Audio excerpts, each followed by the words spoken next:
Welcome to the Tez Down. How you guys doing today? I am Tez. I'm your guy. I'm 2-4. It's been a long 24, but it's Monday. It's True Crime Monday, and we're gonna get it cracking today. I know you guys have been waiting for the next episode of True Crime Monday, and I truly appreciate all of the folks that have come through over the last couple of weeks and the last couple of days to participate in a lot of these that we're doing. So I appreciate y'all, more than you know.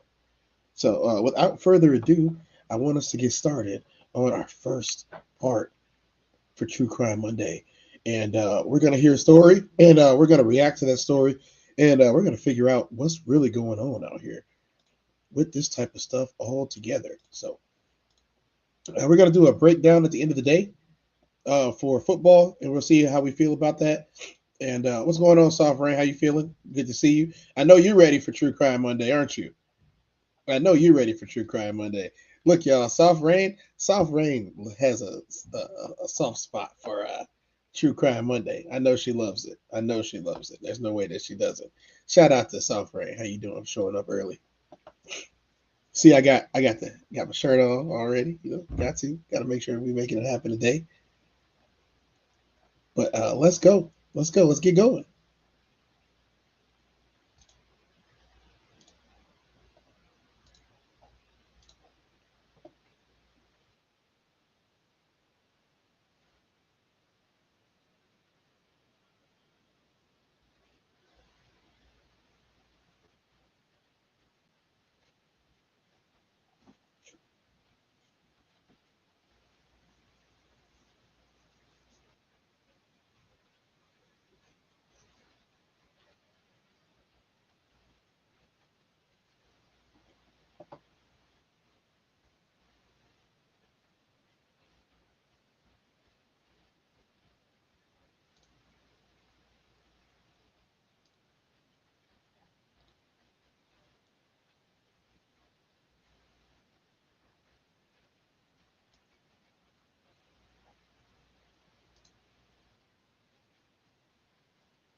We lost our feed, guys.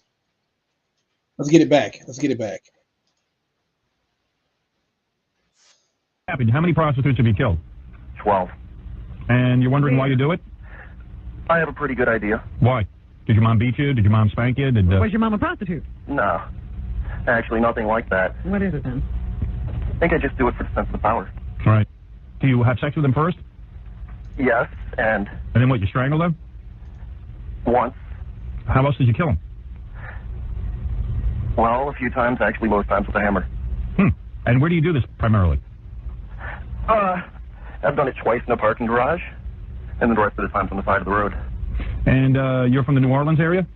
So let me give you guys a little perspective on this in case you're just now catching up, right? So in this case that we're looking at right now, this is the Howard Stern show from years ago in the 90s. A man called in and told him what his name was and that he was a serial killer. At first they didn't take it very seriously, and you can tell by the questions that they're asking. But throughout this line of questioning, things started to get kind of real. And because they started to get kind of real, they decided they wanted to actually take a look at this and check it out and see what was really going on. So we're gonna continue to check into that and hear the rest of the story. You guys feel free to comment anything you want to comment or ask questions when you want to ask questions, or what would you have done? Those are one of the things that I want to think of. What was I have done? Yes. And what do you beat them to death with a hammer? Man. That usually only takes once, and Dude, you got to have a lot of anger in you. yes. Man. Well, why do you need to feel so powerful? He's got some issue with women, but like some shrink's got to look into it. It's not even, I mean, you might as well just kill yourself. You killed 15 people. And that means you're heartless. Did you used to kill small animals? No, I've killed a rat. Yeah. See, a lot of guys start out killing kittens for some reason. Yeah, they kill something before they start with humans. If my kid like killed a kitten or something cute, I'd probably just, figure, well, this is it. They're going to be serial killers. Kill them. Dude, you're a serial killer. Yeah. Yeah. Wow. And you get away with it, I guess, because they're hookers, and so far nobody's... What? Is this Howard? Yeah. Hello? Hello? I didn't know this was Howard. Yeah, it's Yeah, Howard. of course. Yeah. Yeah. No, I've never killed a kitten. Really? Never killed any small animals except a rat? And rats okay. Well, Rats I don't mind you killing. But how'd you kill him? the rat. Yeah. Stepped on his head, I bet. We had a big flood a couple of years ago, and it's not actually a rat. It's called a nutria rat. And I clubbed it to death. It got in the kitchen of my work. So how old were you when you killed your first woman? 16. And you must be a powerful kind of guy, big guy. I wasn't then. Right. And when you killed your first one, did you go in there knowing you were going to kill her, or it just sort of happened? I knew I really had it planned out. You know, I wanted to do the whole sending clues. Right. Oh, yeah. Are you in? To baffle people, but it turned out no one noticed for a long time. Right. Like you killed her on the side of the road? That was the parking garage. Okay. And then what'd you do with the body? You dumped that somewhere? Yeah, actually, I think she's probably one of the ones that they found. Yeah. But let me ask you something. You were sending clues that you were going to do this? No, I was. He was going to doing that. He was going to leave like a note for the newspapers, and But you decided not to. He didn't want to be famous or draw attention to himself. But the problem is, that's what I wanted to do. But but you did, but no one noticed the clues. I never sent the clues. I never left anything. You know, I wanted to have my own little signature. Right. I wanted to thumb paint with their thumbs. Oh, really? What do you want to do? Thumb paint with their thumbs. Thumb paint what, though? I don't know. Oh, anything. It was in a comic book a couple of years ago. It just seemed like a good idea. Like you take the girl you killed, you dip her thumbs in paint, and then you do like a thumb painting? Yes. On a piece of paper? Yeah. Now, after you kill somebody, do you play with the body? Actually, the closest I've ever done to that is I always make sure I pay them and I make sure they keep their money Oh, really? when they're still alive. But with one of them, I did put the money in a compromising place. I see. But 911, where's your emergency? I need to report a murder. Okay, where is that, sir? 167 Redstone Drive in Warrington. 157? 167. Okay, can you tell me about what's going on there? Mother and son bludgeoned to death. And you just found that? Yes. Okay, who are you? I'm the husband. Did you do it? Yes, I did. What's your name, sir? Chris. Last name? Moyer. M-O-Y-E-R? Correct. You're there now? Yes. Okay, 167 Redstone? Correct. Okay, are you sure they're dead? I am positive. Okay, are you still armed? No. You guys see this guy? This guy sounds eerily familiar to the guy that we just heard called in on the Howard Stern show. So I think this is about to get a little bit more in depth. They think they ID'd this guy finally when he had the balls to call him, because the guys, the mid-90s were different. You could make a phone call into a radio show and talk about whatever you want to talk about, and you never had to actually be traced because the radio shows weren't tracing people like that. But this is what changed that. This is what changed it, and we're about to keep hearing about it. I'll get somebody right out for you, Chris. Thank you. You're welcome. Put the money in a compromising place. I see. But this one, you know, it had a penis. Oh, really? It was a guy. Yeah, I didn't know at first. So do you ever get, do you think the reason you're so angry is because you were abused or something? No, I wasn't abused, Howard. Where's your family? You got a wife? I mean, you got a mom, a dad, a wife, children. You got any of that? I've got a couple of kids, but I'm No wife. not married to the mother. You're a white guy? Yeah, Howard, that's pretty funny because the only suspect they had when they started finding the bodies was a black police officer. Oh. Turns out one of them was associated with them. Oh, really? Are you on drugs? I've done acid a few times. So But nothing heavy. So after you killed the first 16-year-old, like you finished. You finished. No, I was 16. Oh, that's right. I'm sorry. She was. All right. So you finished with your sexual gratification, and then you. Not always, no. Not always. You don't even want to get laid sometimes. No, You just want to kill. I'm just bored. Right. But does the killing sexually satisfy you in some way? I can't believe that McMahon's not laughing. I've eaten off thinking about it later. Yeah. What do you say? That's about it. He's pleasured himself thinking about it later. Oh, he has. Okay. Now, how far apart are these murders? Like, do you murder and then, like, you feel satisfied for a while? I don't even understand why I do it, Howard. I don't know if I ever get any satisfaction. But how often? Together anywhere was the same night. Really?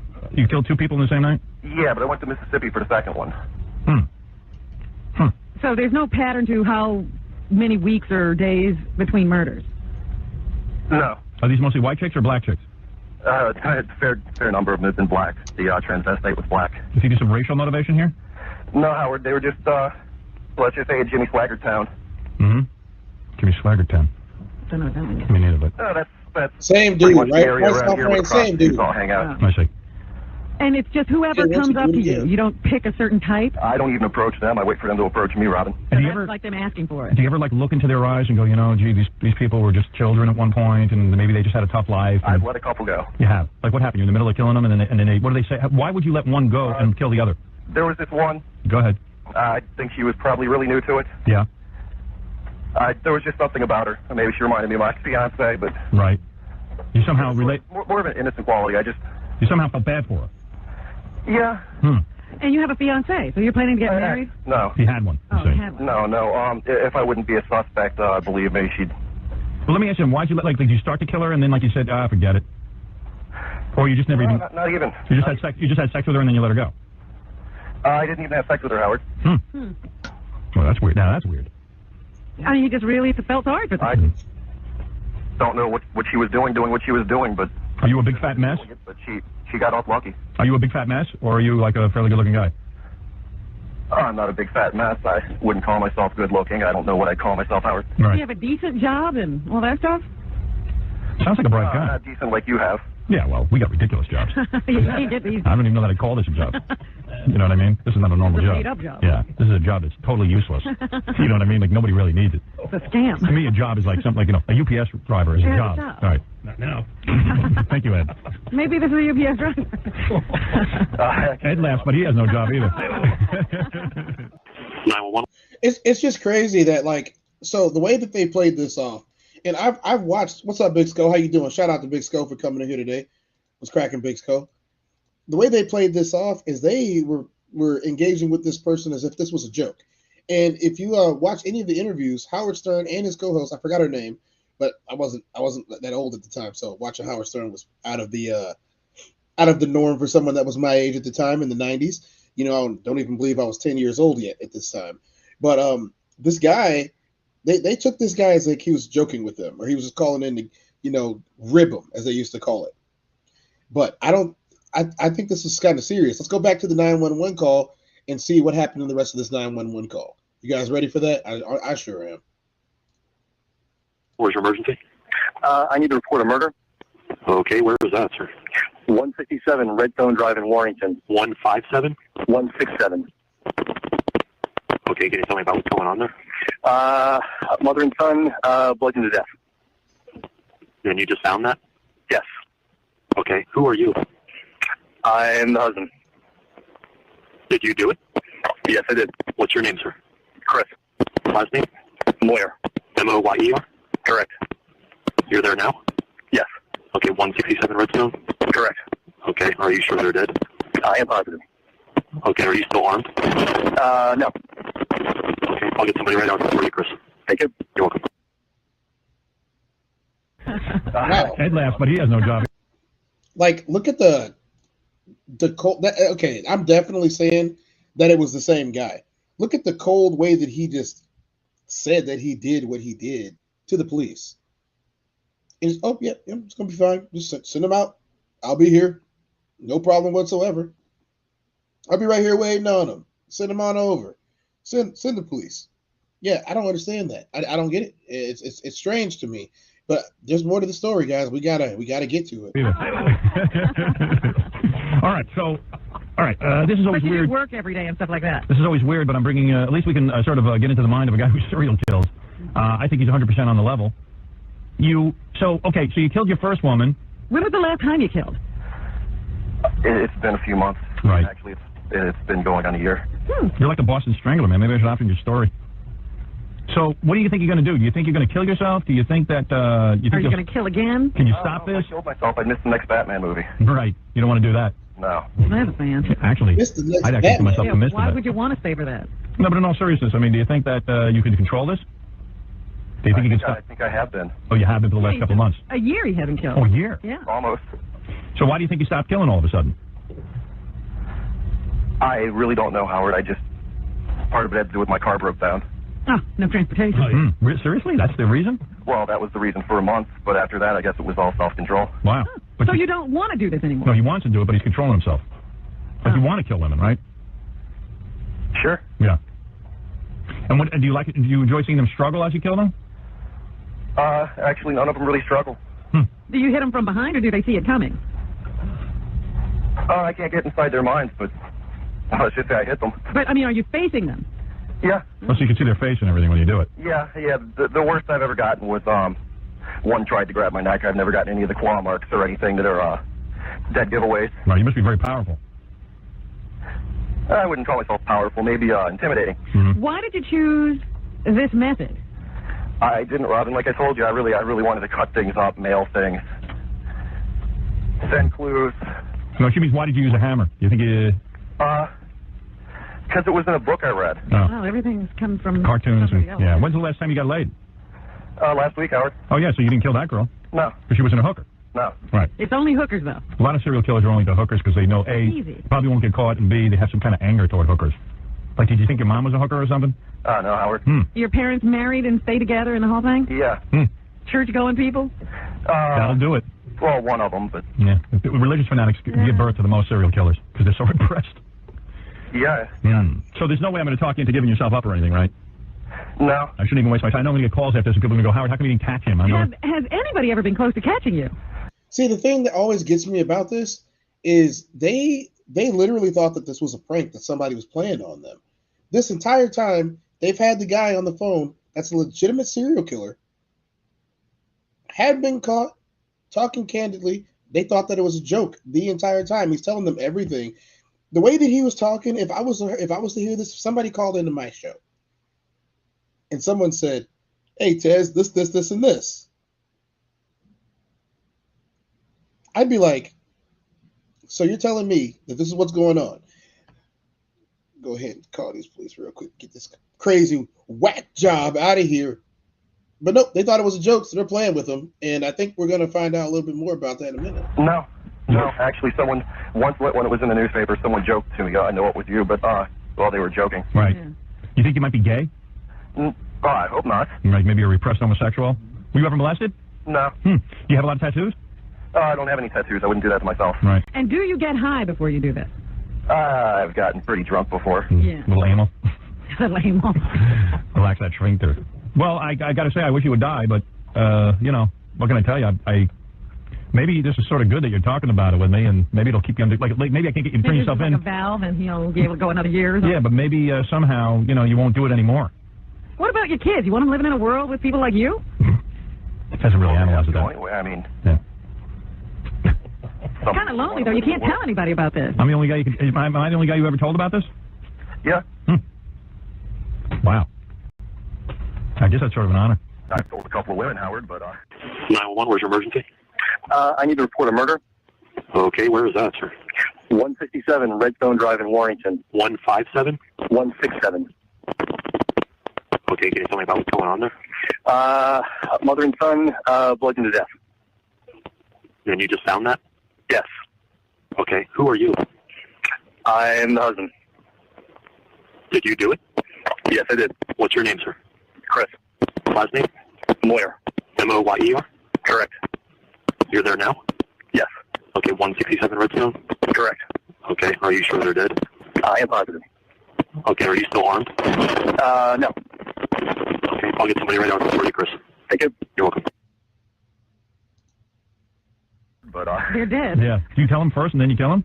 yeah. What do you say to him? Let me hear. Fun. All right, let's see. Now and then you can play the running game if you're out in the middle of nowhere. We got a lot of middle of nowhere down here. Right. So, in other words, let's say you're with a woman, right? A hooker.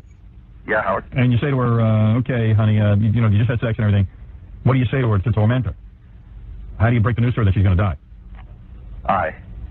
It really depends on my mood. Just give us an example. Well, if I wanted to, I could just say Baba Booey, but that would be pretty, No, come on, be serious. What do you say to him? I can say you're going to die. And what do they do? I like to articulate a little more than that. Mm-hmm. Sometimes I ask them if they think it's dangerous, doing what they're doing, if they're worried about things, and they'll laugh it off, and that just pisses me off. Right. And then you go ahead and you kill him. Yeah. All right. Well, there you go. Well, now we've shed no light on this. We don't know how a serial killer is made, and we don't know how to catch him. Yeah, well, you know what? All the experts don't know either, so. Well, here's a guy, just another story. He's out Well, there. you know, it substantiates my theory. Did you get jealous of Cunanan? Is that why you're talking to us now? No, actually, I was thinking about writing a musical about Andrew Cunanan, but... Guy's a comedian, too. Huh? You guys, hey, some psychologist on the line. You want to talk to him? Sure. I mean, since you're looking for answers. Sure. Okay. Let's see. Again, guys, like they're not totally serious while talking to him because they think this is a prank, and like it's not a prank. And I think we've come to find out that this is not a prank. So in the next part of this, we're gonna watch him talk to the psychologist and see what he says to the psychologist. But this dude is nuts. Just the cold, calculating way that he is talking about this, it means he's a sociopath. Like seriously, it's a sociopath. And I don't think that they're up on it yet. Okay, yeah. Robert? How you doing, Howard? Hey, man, go ahead. Just wondering, how long this guy wet his bed when he was a young boy? Are you serious, or are you just trying to make a joke? No, I'm totally serious. Did you wet your bed when you were a young boy? No. Didn't do it at all. No. How about starting fires? Huh? How about starting fires? Sure. Yep. You did start fires? Yep. How old were you? How old were you when you... For people that get into serial killing to start fires, wet their bed when they're young. Along with the mutilation of little animals, but he said he didn't do that, so right. That's kind of something that was missing. But fires was in your history, right? You could say that. Yeah. Yeah, a lot of it starts off as external ways of showing off their anger, and then they move on and go on to bigger and better things, I guess. Wonder why this guy kills. Do you have any guess? I don't know. I think you're right on with something with his family, childhood. What's he so angry about? Right. Unfortunately, he's real angry, and he's out there hurting a lot of innocent women. Yeah, what do I do with the guy? Just hang up and forget about it, or is there anything I can... Depends on, Howard, what are you going to do? Of course, you're not going to, turn him in, but... Well, I mean, I would, but I can't. A lot of people would want to turn him in, but what can you do? You talk to him, try and figure out what's going on. Yeah, all right. That's right. Then I'll probably just hang up. Okay. Thanks a lot, Thanks, man. All right, thanks, guys. Thanks, Mr. Serial Killer. Yeah, Want to give us your name? Yeah, I mean, I know I'm not going to turn himself in. I've had calls from people go, well, why didn't you do something? I go, well, what am I supposed to do? The guy's on the phone. Crawl through the phone and get him? Yeah. They were like, well, why don't you trace these calls? And I'm like, well, I don't have that equipment. Yeah, what are we, the police? I can't even get a phone system that works for air. Let alone a tracing thing. Oh, Jackie's back there bumming out. Oh. First I wasn't buying it, but now I think I'd buy it. Nah, I buy it. Yeah, I bought that's that guy. the offhand attitude that you have to be a serial killer. I buy it. When he said Baba Booey, I was hoping he was going to break it. Yeah. Yeah, you horseshoe jackass. Right. He snapped right back, Yeah. No, I think he was the real deal. To tell you the truth. Okay, Tom, you're on the air. 911, where's your emergency? I need to report. So they're just going to play the same part again. I'm going to go something else. This is teacher crazy. essayed her 15. Well, before he was president, Donald Trump was a frequent guest on Howard Stern's radio show. What few people knew until recently is that Trump tried to get Stern to endorse him and speak on stage at the Republican convention. In his fascinating new book, Stern shows the evolution of Donald Trump from brash real estate developer to presidential candidate through his many interviews with Trump. I spoke earlier today with Howard Stern. Now, the full interview is going to air tomorrow night at 10 p.m. for the hour, right here on CNN. But I want to share with you now some of what Stern said about his relationship with Trump and why he believes the president would benefit from something Stern says has changed his own life, psychotherapy. You talked about trauma, and you talked about it in relationship to President Trump. Yeah. That Donald Trump is a person who experienced a lot of trauma early on. Yeah, from what I know of Donald, a lot of the behaviors that Never seen anything like this. inside information. And the thing is that it started, and in some ways I feel it has been, if I would go to the Republican convention, I think he'd say, what am I doing? Oh, well, when I turned down the RNC was the last time he spoke, and he said to me, this radio studio suits me. Going to the New York Times and the Washington Post. That as a benefit. I don't have it the says answer. something about... I don't do a lot of political interviews. He's going to catch a lot of hell. And I admire... This is not what I clicked. So, guys, give me a second. I got to fix it and find where my video is. That's not the video that I picked. They're talking about something completely different.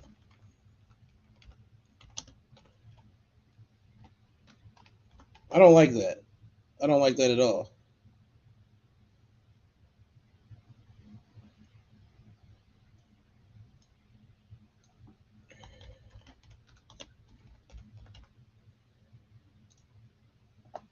That's so annoying.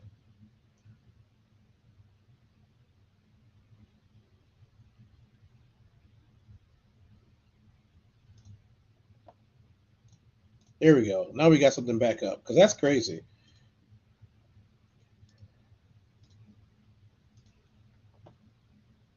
This is the story of a Pennsylvania family whose lives took a tragic turn on a fateful night in June. What began with a chilling 911 call unraveled an unthinkable act that shook their community to its core. As investigators pieced together the events, questions of motive emerged, leaving a haunting tale of family ties and untold secrets. But what happened, you may ask? Stay tuned to find out. Welcome to our channel. This is Criminal Activities.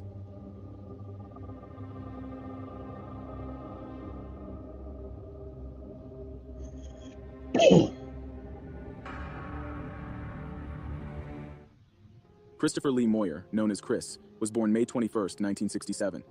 He was 44 years old at the time of the crime and resided in Warrenton, Bucks County, Pennsylvania, United States, with his wife and son. He was a freelance computer expert who worked from home alongside his wife, who also worked on computers inside the home. Her name was Irina Elizabeth Geller Moyer. She went by Elizabeth, as shown on her Facebook page. She was born on August 12, 1971, and she was 39 years old at the time of the crime. She was a native of Kiev, Ukraine. Chris and Elizabeth had met and married in April of 2002. Chris was Elizabeth's second marriage, and Elizabeth was his second marriage as well. In 2003, the Moyers acquired their residence on Redstone Drive in Warrenton, Pennsylvania, as indicated by official records. According to neighbors, the couple maintained a notably private demeanor, perhaps overly so. They were early residents in the neighborhood, which was newly constructed at the time. Neighbors noted that Elizabeth rarely drove, despite the fact that the couple had 2 cars. While they did not engage in community block parties, they did participate in neighborly activities such as sharing a snowblower with several families. They also had a child together whose name was Dylan Moyer. He was born September 25, 2003, and he was just 7 years old at the time of the incident. Dylan attended Titus Elementary School, and he had just completed 1st grade. He was greatly educated for such a young child, with both his parents involved in his schoolwork. The parents always asked a lot of good questions. Linda Costello, Dylan's kindergarten teacher, said of parent-teacher meetings. The father seemed so grounded. They were parents who wanted their son to be successful in school. You could tell they read at home. On the other hand, a neighbor of the Moyers, Rose Radziul, described Christopher as brief and standoffish whenever she bumped into him. "I think he was very controlling," Radziul said of Chris. Another neighbor called him quirky. Yet Chris was also described by some neighbors as a devoted father who lovingly guided his son Dylan through the early stages of life. He appeared to cherish his 7-year-old, and together with his wife, it would seem that he had nurtured a loving home environment on a serene suburban street in Warrenton over the 7 years they lived there. However, their circumstances soon underwent an abrupt transformation. In the late hours of Friday, June 17, 2011, Chris entered the bedroom he shared with his wife and unexpectedly proceeded to fatally assault Elizabeth with a baseball bat while she was in bed, according to law enforcement officials. Subsequently, he entered the second-floor hallway and similarly attacked his son Dylan in his bedroom, District Attorney David Heckler reported. Authorities suspect both victims were asleep and noted no signs of resistance during the incidents. Afterwards, Chris inexplicably moved his wife's body to their bathroom and covered her face up with a towel. During the night, he compiled a list of family members and their contact information for police notification, which he placed on the front door of their residence.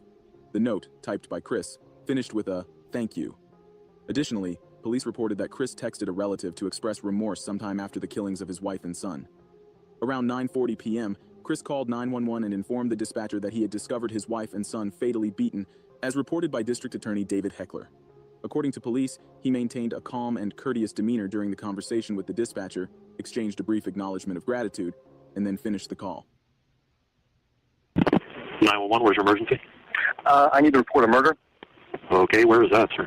167 Redstone Drive in Warrington. 157? 167. Okay, can you tell me about what's going on? What's up, Joe Jet? Mother and son. How you doing? How poisoned you to doing? death. Shout out Joe Jet. What's up, man? And you just found that? Yes. Okay, who are you? I'm the husband. Did you do it? Yes, I did. What's your name, sir? Chris. Last name? Moyer. Moyer? Correct. What's your phone number, Chris? It is 267-927-0245. You're This there really now? does sound like the Yeah. same guy. Okay, 167 Redstone? Correct. Okay, are you sure they're dead? I am positive. Okay, are you still armed? No. Okay, I'll get somebody right out for you, Chris. Thank you. You're welcome. Police from Warrington, Warminster, and Warwick responded quickly to the location, but Chris had already departed. Around 11 p.m., after attempting to establish contact with anyone inside, officers entered through the garage. Clumps of neighbors gathered behind police cars, ambulances, and police tape, watching and wondering. Elizabeth was discovered in the bathroom adjacent to the master bedroom, while Dylan was found in another bedroom with a bloody baseball bat nearby. Their neighbor, Rose Radziul, later noted how she, and I quote, "didn't hear anything. There was no screaming or anything." Over 3 hours later, Chris's lifeless body was discovered with $1,300 in his pocket. as he lay on the train tracks intersecting Meadowbrook Avenue between Jacksonville and York Roads in Hatboro. His dark Toyota Camry was found parked in close proximity. Authorities speculate that Chris drove to that location, positioned himself on the tracks, and awaited the arrival of a train he was aware would pass. It appears Chris was familiar with the train schedule. Thus, this tragic finale claimed the lives of the family of 3. Hatboro police located his body at 12:56 a.m., corresponding with SEPTA's report of a train striking someone. For those who do not know, SEPTA stands for Southeastern Pennsylvania Transportation Authority. As police conducted their investigation at the crime scene, Elizabeth's parents, along with her brother and sister-in-law, who were all from Northeast Philadelphia, arrived at the residence. They had anticipated the Moyers family arrival to bring Dylan for a weekend visit to the grandparents' home. Concerned when the Moyers did not arrive as planned and were unreachable by phone, Elizabeth's family traveled to Warrington. There, they were informed of the tragic deaths by authorities, as recounted by District Attorney David Heckler. Chris's father, Warren Moyer, said, "We spoke on Friday morning and he was in good spirits." He also commented that his son told him he had just renewed a contract with a computer client. After the search, a Warrington detective pulled Elizabeth's parents, brother, and sister-in-law away from a crowd of neighbors and notified them of the deaths. David Heckler, Bucks County detectives, and Warrington police began preparing a search warrant to investigate the murders. After Moyer's body was found, police began searching the home. Investigators remained at the home collecting evidence until dawn. The Bucks County Coroner's Office performed autopsies on Elizabeth's and Dylan's bodies, determining both deaths were indeed homicides due to blunt force trauma to the head, stated Coroner Joseph Campbell. Montgomery County Coroner Walter Hoffman reported that Chris's death was ruled a suicide following an autopsy the same day. Warrington Police, the Bucks County District Attorney, and family members remain uncertain about the reasons behind these tragic events. According to District Attorney David Heckler, Chris did not provide a motive during his 911 call or in the note left on the front door. Court records indicate no prior criminal charges involving the Moyers and no documented history of domestic violence. According to mental health experts, Chris's actions may have been driven by his intent to end his own life.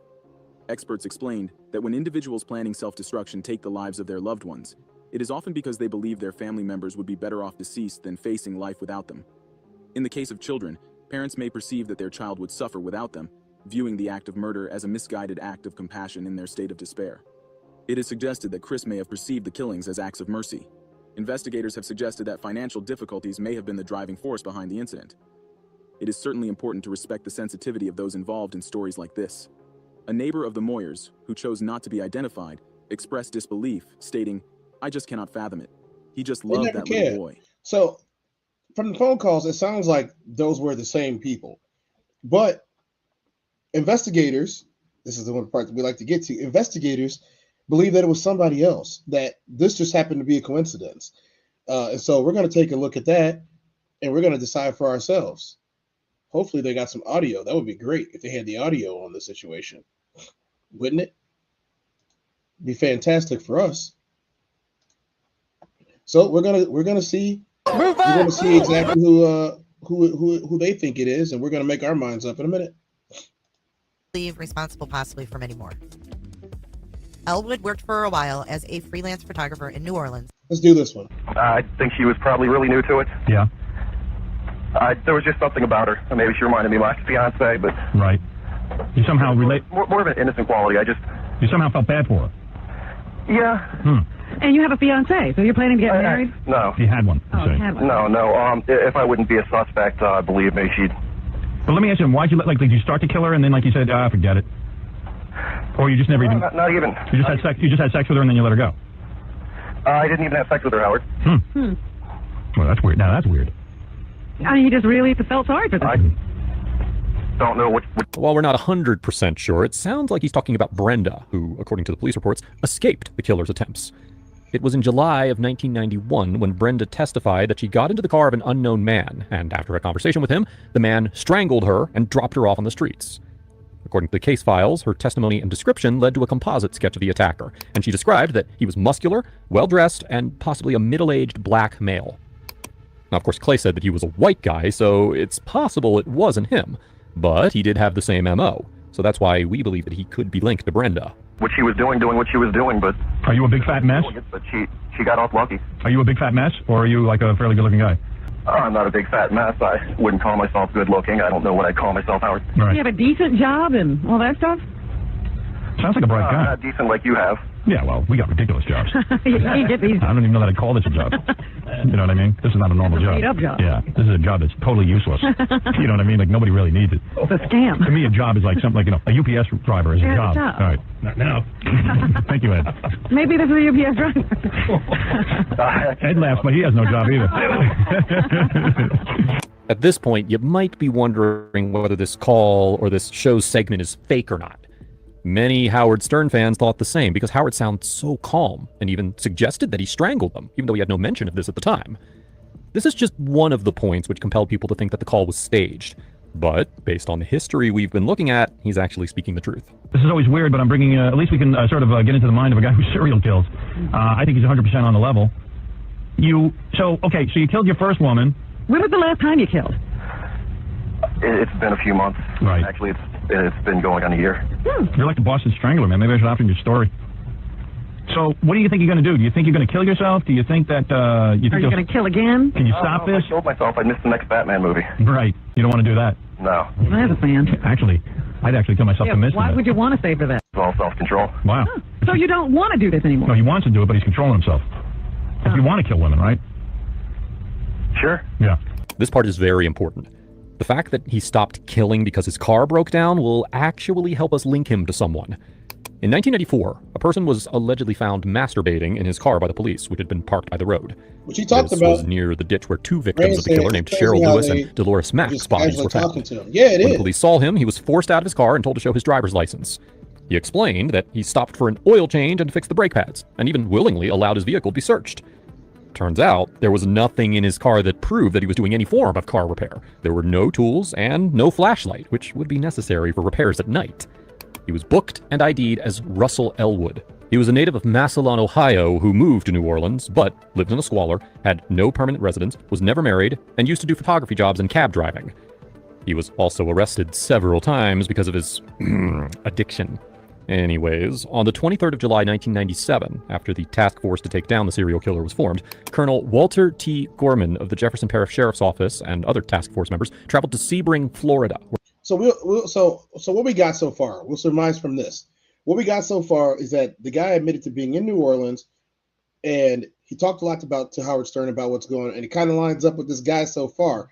The police took this seriously. So while the public didn't take it seriously, and the Howard Stern listeners didn't take it seriously, the police did. The police took this very seriously. They did not want to let this fall by the wayside. And I don't blame them, because this is crazy. Where Elwood lived. During his interrogation, Russell Elwood admitted to frequenting black streetwalkers throughout his life and claimed to know more than 100 girls. He also talked about his addiction, but he maintained an innocent stance. It's a possibility that Clay, the serial killer here, could be Russell Elwood. And what do you like it? Do you enjoy seeing them struggle as you kill them? Actually, none of them really struggle. Do you hit them from behind, or do they see it coming? I can't get inside their minds, but let's just say I hit them. But, I mean, are you facing them? Yeah. Well, so you can see their face and everything when you do it. Yeah. The worst I've ever gotten was one tried to grab my neck. I've never gotten any of the claw marks or anything that are dead giveaways. Wow, you must be very powerful. I wouldn't call myself powerful, maybe intimidating. Mm-hmm. Why did you choose this method? I didn't, Robin. Like I told you, I really wanted to cut things up, mail things, send clues. No, she means, why did you use a hammer? You think because it was in a book I read. Oh. Well, everything's come from cartoons. Yeah. When's the last time you got laid? Last week, Howard. Oh, yeah, so you didn't kill that girl? No. Because she wasn't a hooker? No. Right. It's only hookers, though. A lot of serial killers are only into hookers because they know, A, easy. probably won't get caught, and B, they have some kind of anger toward hookers. Like, did you think your mom was a hooker or something? No, Howard. Your parents married and stay together in the whole thing? Yeah. Church-going people? That'll do it. Well, one of them, but... Yeah. Religious fanatics give birth to the most serial killers because they're so repressed. Yeah. So there's no way I'm going to talk you into giving yourself up or anything, right? No. I shouldn't even waste my time. I know I'm going to get calls after this, and people are going to go, Howard, how come you didn't catch him? Has anybody ever been close to catching you? No. Actually, someone, once when it was in the newspaper, someone joked to me, I know it was you, but, well, they were joking. Right. Yeah. You think you might be gay? I hope not. Maybe you're a repressed homosexual? Were you ever molested? No. Do you have a lot of tattoos? I don't have any tattoos. I wouldn't do that to myself. Right. And do you get high before you do this? I've gotten pretty drunk before. Yeah. Lame-o. Lame-o. Still no motive, no reason to kill. Even his killing method is inspired by comic books and cartoons. Well, I got to say, I wish he would die, but, you know, what can I tell you? Maybe this is sort of good that you're talking about it with me, and maybe it'll keep you under, like maybe I can't get you to turn yourself in. A valve, and he'll be able to go another year. Yeah, but maybe somehow, you know, you won't do it anymore. What about your kids? You want them living in a world with people like you? Hasn't really analyzed it. Anyway, I mean, yeah. It's kind of lonely, though. You can't tell anybody about this. I'm the only guy. Am I the only guy you ever told about this? Yeah. Wow. I guess that's sort of an honor. I told a couple of women, Howard, but they're dead. Yeah. Do you tell them first and then you kill them? Yeah. What do you say to them? Let me. Fun. All right. Let's see. Now and then you can play the running game if you're out in the middle of nowhere, and we got a lot of middle of nowhere down here. Right. So, in other words, let's say you're with a woman, right? A hooker. Yeah, Howard. And you say to her, okay, honey, you know, you just had sex and everything.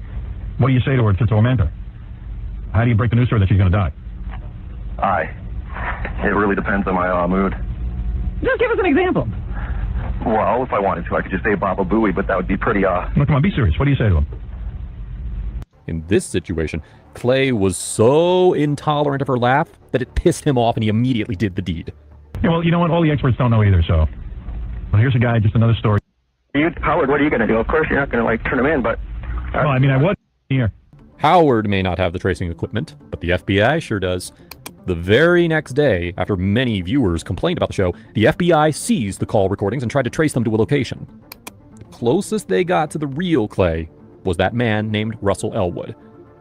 Another reason why he was a potential suspect was that during his 85 days in jail in August of 1997, Elwood literally implicated himself in the New Orleans killings, according to his cellmates. After going through very substantial evidence and testimonies, Russell Elwood was sentenced to life without parole on the 17th of August, 1999 for the murder of Cheryl Lewis. The rest of the murders remained unsolved to this day. Today, the nickname Storyville Slayer is given to the serial killer who was behind this rampage and called The Howard Stern Show. And while we can't say for sure it's Russell Elwood, only time will tell if he gets convicted for the other kills or if the real serial killer is exposed. This was how an unknown... Yeah, guys, that was, like, that whole story is crazy. And the fact of the matter is they still don't know who exactly the serial killer was. They still don't know. So, I mean, we can surmise it could have been one of these two people. I know the other guy legitimately sounded just like him, but a lot of times sounding like somebody is not necessarily the same as being the person. So I guess the jury's out. If you guys find anything that could be useful to me or to the rest of us that are watching this right now and trying to figure this out, send it over to me. You guys can reach me on Instagram at SoulReaper24. You can send it there or DM me. I'll see your DMs. You know, or you can send me a message here. I don't know if YouTube even still does messages, but you can do it. You know, drop it in there. We got another story for you guys. It is True Crime Monday. I am Tez. We got one more to do before we move on to something maybe a little bit different today. We'll see. Let's see. He was... Before he was president, Donald Trump was... Nope. This teacher essayed her 15-year-old student during what was supposed to be a tutoring session. She repeatedly denies the allegations, claiming that she is just good-looking and that he became obsessed with her. In reality, she took advantage of her authority. Plus, what investigators found on her phone after her arrest only made things more disturbing. Let's talk about it.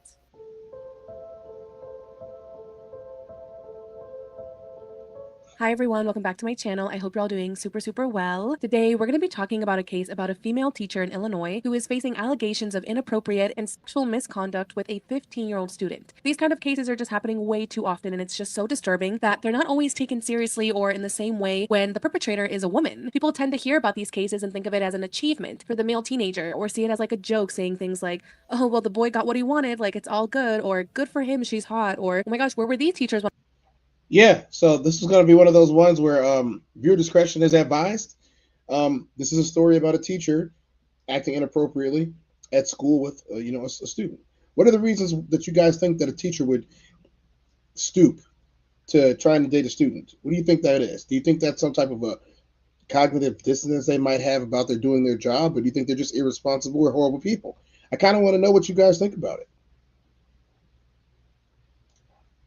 when I was in high school. If the roles were reversed, if these were nearly 30-year-old male teachers and teenage girls, there would be outrage, a completely different reaction. So why is it treated so differently when the victim is a teenage boy? There is a legal age of consent for a reason. No matter the gender or how willing both parties were, a minor cannot give real consent. Teenagers are still developing mentally, emotionally, and psychologically. They are very vulnerable to manipulation and can't set boundaries as easily as adults. Parents, guardians, and caregivers, I want to encourage you to talk with your teens about consent, but also about how boundaries can be overstepped so quickly if they don't know the early warning signs. It's also so important to create an environment at home where your child or your teen can go to you free from fear of judgment to report something. The more we are aware and educate children and teens, we can hope that less cases like this will happen. I feel like every time I log onto Twitter or like TikTok, I see a new case like this and I'm just like, how is this constantly going on? It's just absolutely disturbing. If you guys watch my first part on this like female teacher series that I'm doing, you guys know how strongly I feel about this. I just don't think that the inappropriate jokes and just the way people minimize this is okay. I think if this was your son, your cousin, your little brother, your best friend, like your loved one, I don't think you would be making these type of jokes and thinking like this is so cool that like he was with a teacher. Like, no, it's not cool. And what we're going to be talking about today is not cool whatsoever. It's actually very disturbing what this teacher did to the students. If you guys haven't seen part 1, I will have it linked down below, but yeah.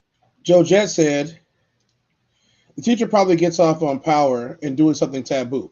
I can see that happening all day, Joe Jett. Definitely can. Yeah, thank you all so much for listening to these cases and for being a part of the familia. Thank you, thank you, thank you. Also, thank you to everyone who watched my small appearance on America's Most Wanted Missing Persons. Thank you so much. It means the world to me. And I'm just so happy to be a small part of the episode. And I'm just really happy that Dane's family was given this platform. If you guys want to hear more about that episode, I will share ZocDoc. As I've gotten older, I've realized how easy it is to put your health on the back burner. You're in special education and earning an endorsement in Italy. They had this stunning wedding in Italy. And then afterwards, when they returned to the United States, they had another reception, with other friends and family that, weren't able to make it to Italy. And they just appeared very joyful in all these pictures, surrounded by their family members and by their loved ones. Now, we don't really know much besides that about Christina's personal life, but that's kind of some background as to how she met her husband. Now, going back a little bit, in 2020, Christina began working as a special education teacher at Downers Grove South High School in Illinois. This same year, she got her master's degree in education technology. By early 2021, she had taken on an additional role as a coach for both the girls and the boys soccer teams. So she was very involved in the school and just involved in the community and just involved with the students. At the beginning of 2025, so just recently, Christina earned a second master's degree, this time in teaching English learners. So yeah, things seem to be going very well for Christina. She had just completed her second master's degree. She had a stable job. She was still active in the soccer world. She was a soccer coach now. She loved being a teacher. She had just gotten married in Italy and appeared very happy on social media. However, everything changed on Sunday, March 16th of this year, 2025, when Christina was unexpectedly pulled over by police while driving. A police officer approached Christina's vehicle, asked for her driver's license, and instructed her to step out of the car, adding that she could take and just grab whatever she needed with her. Christina froze. She looked so confused. "Whatever I need?" she asked. The officer said, "Yeah, whatever you need, like your phone or your purse." Christina, looking shocked, slowly began grabbing her things. She reached for her fanny pack and her phone as she was trying to make sense of what on earth was going on. Her husband, Michael, was seated beside her in the passenger seat and asked if she was going somewhere and what was happening. He sounded just as confused as Christina. However, the officer didn't offer much in response. He told Christina that they would explain everything, as soon as they could, and just repeated that she should just finish gathering her things. So he was being just very ominous, and Christina and her husband just continued asking, like, okay, but where are we going? Like, what's going on? After Christina gathered her belongings and turned off the car, Christina was informed that there was an active investigation involving her and that detectives at the police station needed to speak with her. Still, no specific details were given as to why this was happening. She was placed. Well, it's crazy. It's crazy that she would know that she's being investigated and does not tell her husband that she's being investigated. She's just living her life like there's nothing wrong, like nothing ever happened. She's just living her life. Didn't tell her husband nothing. What if her husband would have been implicated too?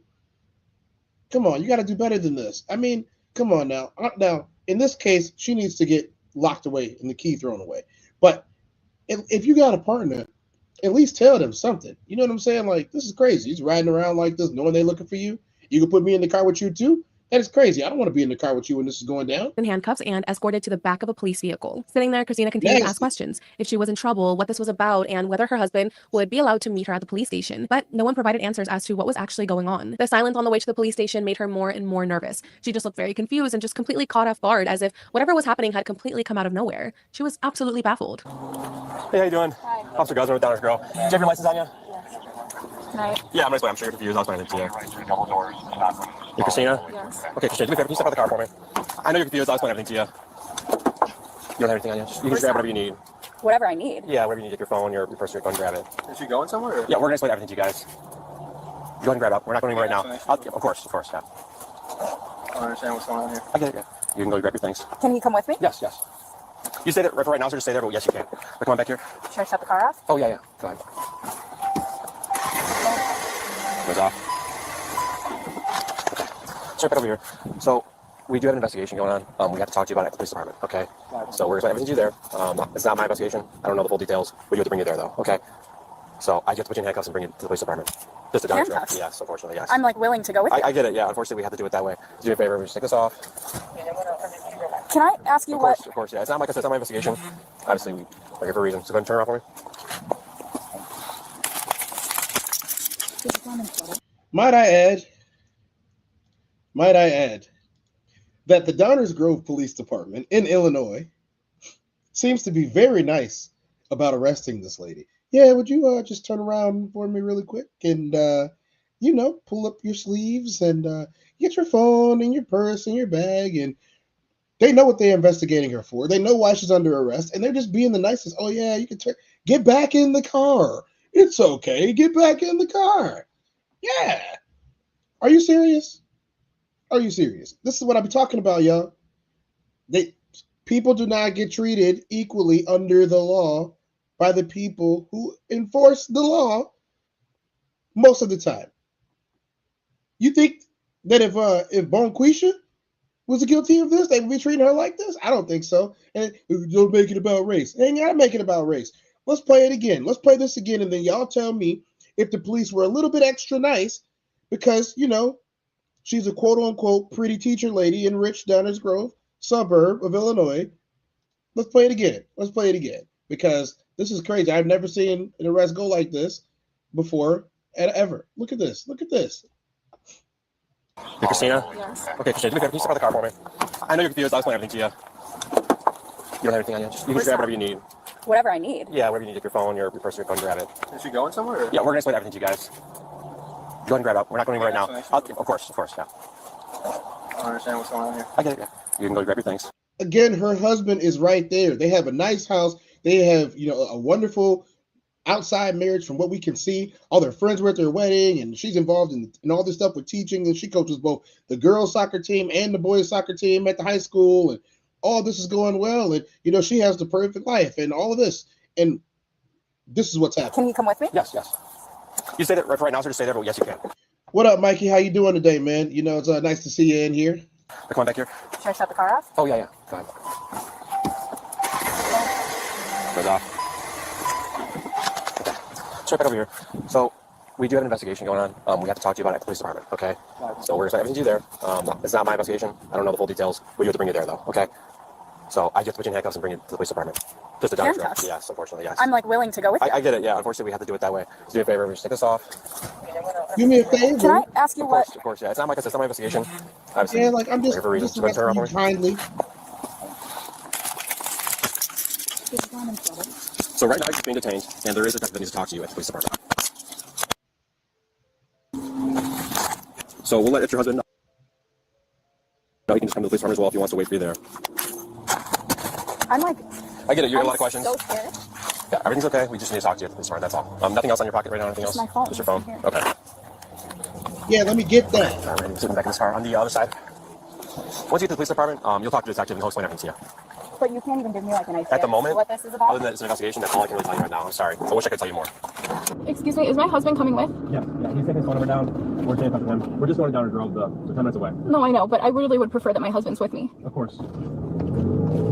Girl, you don't need your husband. You need a lawyer. Am I in trouble? I'm so lost right now. Yeah, she playing stupid. Girl, you know who you was doing that work. Right now, for investigation, we're bringing you to this part. And once you get there, they're going to tell you in everything. Once at the police station, detectives explained to her that this arrest came as a result of an investigation conducted by the Downers Grove Police Department and the DuPage County Children's Advocacy Center. But why? What led to this? How did she just get randomly pulled over as she was pulling into her house with her husband? Well, it all started when a mother of a male student at Christina's school, who we will refer to as John for the sake of the video, was setting up her son's iCloud account because they had just bought him a new phone after his last one broke. While she was setting up his phone, she came across these very disturbing messages, which just left her it's about to get spicy when somebody else is setting up somebody else's iCloud. horrified. They were text messages between her son and an unknown number, which discussed previous sexual intercourse between the two and even some sort of a relationship. It was later confirmed that Christina was this unknown number. Now, her son, John, would have been 15 years old and Christina 28 years old. So no relationship out of, being a teacher and a student should be going on between them because he's literally underage. Now, some of these text messages from Christina were along the lines of, quote, "I love having sex with you," and "I love you so much, baby. Even though this morning was short, it was perfect." Then the student would reply with things such as, "I love you so much, mama," and "I know, baby. I love it so much. It feels so good. It's so so passionate, it's so intimate, it's so perfect. I just can't imagine the way the mother must have felt when she saw these messages that indicated a teacher was essaying her son. It's so disturbing. The mother then confronted John with these messages and took him straight to the police station to make an official report. There, he spoke with the detectives and told them that, him and Christina had only had one sexual encounter, which was in December of 2023. Also, just as a note, this was before Christina and Michael got married, but they were still dating as far as we know. Obviously, that doesn't matter because it's still wrong, but I just wanted to kind of make a note of the timeline. So yeah, she was already in this relationship, not relationship, but she was already abusing this student before she got married. Like, can you imagine? Like, she was there in Italy with all of her loved ones saying her vows and just saying all this BS when she knew the whole time she had been abusing a student and was like in love with him. The student John also told police that he last spoke with Christina in February of 2024, where they both acknowledged that what happened between them was wrong and where he ended their relationship. How did this even happen? How did this teacher end up doing this to a student? Well, investigators believe that the inappropriate relationship began when Christina, who had been the student's soccer coach, started tutoring John when he was recovering from a broken collarbone. The two initially communicated through a school platform, but she eventually gave him her personal phone number so they could play an online game called 8-Ball Pool. It was around that time that investigators say that the provocative text messages and FaceTime calls began. This would ultimately lead to December of 2023, when Christina first essayed him in the classroom before school began. This meetup was under the pretense of a tutoring session that she was going to provide for John, but once John entered the classroom, Christina closed the door behind him, and the two began grabbing each other, undressing each other, and ultimately having sexual intercourse, which is sexual assault. The student was 15 years old and therefore unable to give consent, while Christina was a 28-year-old woman who chose to engage in this illegal act anyway. Now, with this information, once John reported this to the police and confirmed that this was Christina was arrested, as we saw in the body cam footage, and she was charged the next day with 2 counts of aggravated criminal sexual abuse and 1 count of aggravated criminal sexual assault. After Christina learned the charges she was facing, she just broke down in tears in the back of the police car as she was being taken to be booked and said that she felt like she was going to throw up, to which then they brought her a bag and some paper towels. She was sobbing and hyperventilating with her face buried in her hands and her knees pulled to her chest while saying things like, "What the F? Like, what is going on?" What the They got you. They got you. You deserved it. Now, I do wonder if she already knew what this arrest was about the minute she got pulled over. There's just no way you don't know. You know what I mean? You're already doing something illegal. You're already doing something you know is wrong. So to see police pull up behind you and arrest just you, not your husband, she must. Here's the thing. She knew what was going on. She knew what she did. They were looking for her. She knew they were looking for her. She knew it was going to come back to bite her in the rump at some point in time. And you're telling me that after all of this, you're going to pretend that you have no idea what's going on to save face? You should have been calling your lawyer. That's number one. But when you're that dumb in the first place, you're probably not going to have your lawyer on retainer to tell them, hey, guess what? I might need you in case somebody ever finds out what I was doing to this little boy in my classroom. This is crazy. The audacity of people to think that because of their status, they can do whatever they want. These are things that I've been trying to talk about for years. You think because of your status, you can do whatever you want to do, whenever you want to do it, with whoever you want to do it with, and no one's going to catch you. They're going to catch you. They're going to catch you eventually, because at some point in time, it wasn't even going to have to be the mom. The mom might not have caught on, but somebody would have said something 1 year, 2 years, 3 years down the line, his senior year, he would have hit you up. Hey, Miss Teacher. Hey, Miss Christina, what's up? I'm 18 now. What you want to do? And then what would have happened? Come on now. Let's watch her break down a little bit more and sob. Must have already known what was going on. So yeah, a lot of people are just surprised at her reaction to the charges because it's like, how did you not know this was going to happen? But I don't know. I feel like she personally just thought that she was going to get away with this, which is why she was crying and acting surprised because she wanted to keep up, the ruse that she had no idea this was happening. So she got booked at the jail and had her mugshot taken, but was released under the condition that she not enter the school grounds or be in contact with anyone under the age of 18 after the court denied the state's motion to detain Christina pre-trial. So that's the part that really gets me. They denied the court denied the state's motion to keep her arrested and lock her up for what she did. They let her go home.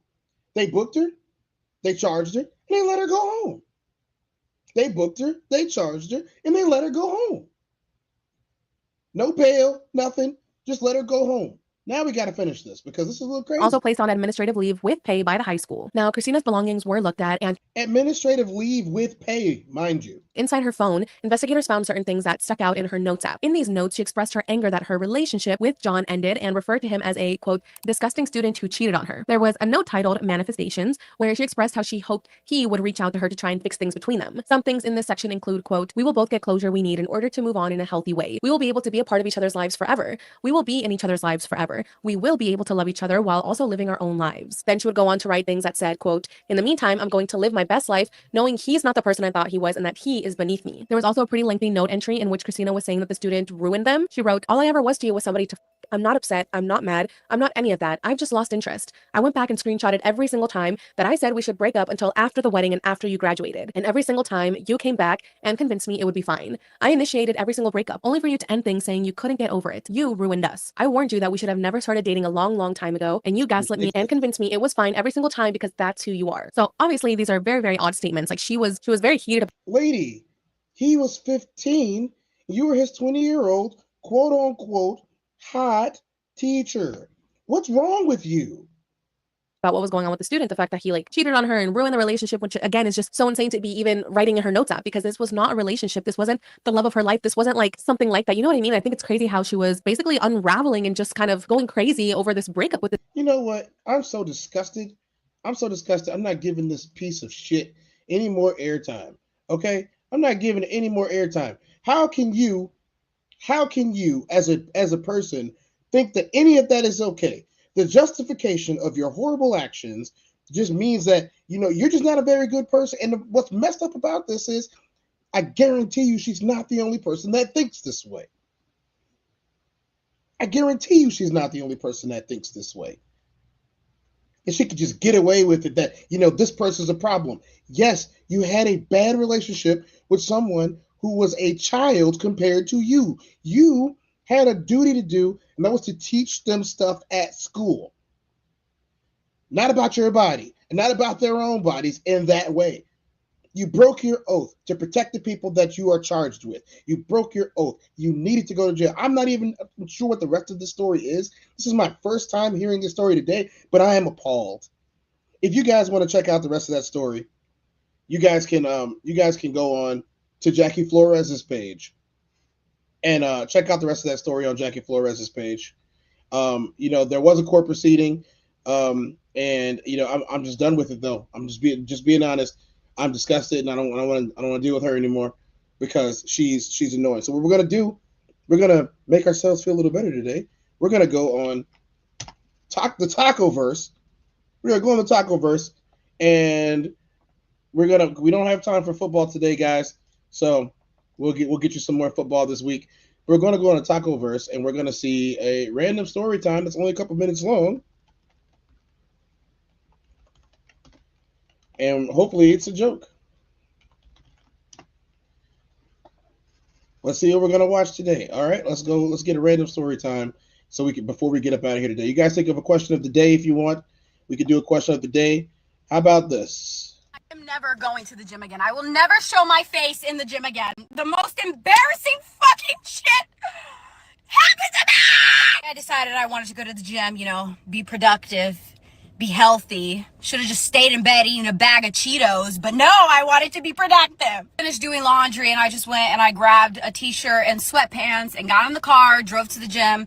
Get to the gym, I start working out. I'm using the elliptical that's in the middle of the room and the gym's packed. Like 35 minutes into my workout and I'm just getting a whole bunch of people staring at me. I'm like, why are you staring at me? Like, do you recognize me from TikTok? Is that it? Is that I'll sign autographs later? But no, that's not why they were staring at me. She's unhinged. Then all of a sudden, while I'm like, as you can see, sweating profusely, this lady comes up to me and she's like, sweetie, you might want to go to the bathroom. Why? I don't have to pee. She's like, you have something stuck on your pants. I what now? Thinking I'm getting recognized on TikTok? No. I had a fucking neon blue underwear stuck to the back of my ass.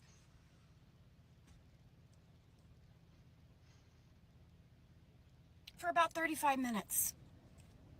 In the middle of the gym. All right. Excuse me while I go die in a hole now. Thank you. Could have been worse. Could have been worse. Yeah, it could have been worse. I think so. Definitely could have been worse, in my opinion. Sucks to suck, I guess. But at least, hey, look at that. At least you got 1.5 million followers now. That's what I thought too, Joe Jet. That's what I thought too. Nobody said nothing. No, nobody. Everybody was minding their own business. Which, maybe that could be, since we don't have a question of the day, maybe that could be our topic. Minding your own business. That'd be a good topic. Look, listen. Nobody should say anything. What's on my beard? Nothing. Okay, cool. Nobody should say anything, okay? You came outside with a fashion faux pas, that's on you. It's understandable that this brought you a considerable amount of embarrassment, but you earned it. Should have checked yourself before you wrecked yourself, and you definitely wrecked yourself by going out with your undies attached to your little blue shorts at the gym on your little elliptical stairmaster machine while them cheeks is moving and you trying to bust a sweat. Okay, that's what you should have done. But as far as people minding their own business, Joe just said, not too bad. Everybody was just like, I'm here to work out. Exactly. I'm here to work out. I don't have time for that. What's up with her pants? First things first, if as a guy, as a man who goes to the gym, as y'all can tell, yeah, I did that. I did that live. As a guy who goes to the gym, if I was to say something to a lady that had her cheeks out the way she described, I'd probably get slapped or kicked out of the gym. So I'm just not going to say anything. It's none of my business. Whatever you got going on back there in your derriere has nothing to do with Tez. I'm just here to pump some iron, sweat a bit. I got nothing to do with it. Soft Rain said, man, one day I came home from work with a big old hole in my pants, right in the booty part. I texted my work group chat and asked them if they hate me or something, because nobody told you about the hole in your booty. First of all, if I saw a hole in your booty, I'm not going to say nothing about the hole in your booty. Whatever's going on with your booty is up with you. You take that up with you and your God. I'm not talking to your booty. I'm not talking to you about your booty. All of them said they didn't see anything. Exactly. They didn't see anything because knowledge is power and ignorance is bliss. Joe Jess said, hey, ma'am, I got a boyfriend. Ma'am, you have some freakum shorts stuck to you. Exactly. Joe Jack, you understand where I'm coming from. You understand where I'm coming from completely. It's better in this life to mind your own business half the time. And that also means don't ask questions about me because I'm not going to tell you. Very rarely will I tell you anything. And that's just how it works. Read a book if you want to learn something. Don't ask me about me because I might not lie to you, but I might not say anything either. Or I might say a whole lot of nothing. So, with that being said, I am so happy that you guys came in to watch True Crime Monday. And we needed to shift gears a little bit because that was some heinous stuff. I feel like I need a cleanse. I need to light some incense or something, or, mess with the Lord's loud a little bit. We don't, not the devil's lettuce. Not the devil's lettuce. This is the Lord's loud where we come from. Just gonna say it is. That's what it is. Maybe we need some of that to incense to cleanse or sage. I don't know. All I know is you guys make sure that you stay safe. Make sure you keep airing your tires. Make sure your oil's changed and your brakes are good. And also lock your doors at night. Lock your doors at night. Lock your car doors because people are crazy. If you got to get in an Uber in the middle of the night, make sure you got somebody that you're talking to. It makes life a whole lot easier for you. Pay attention to where you're going. Don't just have your headphones in, bopping around in the middle of the night with some weirdos out there. Okay? That's all I really got to say about it. Guys, take care of yourselves. Take care of those around you. Mind your own freaking business. Joe Jet said Soft Rain has to send him an invoice for the show. Exactly, Soft Rain. Exactly. Got holes in your booty. Come on, we ain't got time for that. No, we ain't got time for that. You keep that. I'm not looking. I ain't saying nothing even if I did see it. Mind my own business. This has been the Tez Down. Sports, unscripted, culture, unfiltered. It's been 24, y'all. I'm 24. This was True Crime Monday. I'll see you guys in another 24. Go Bucks tonight. Detroit, you can suck it.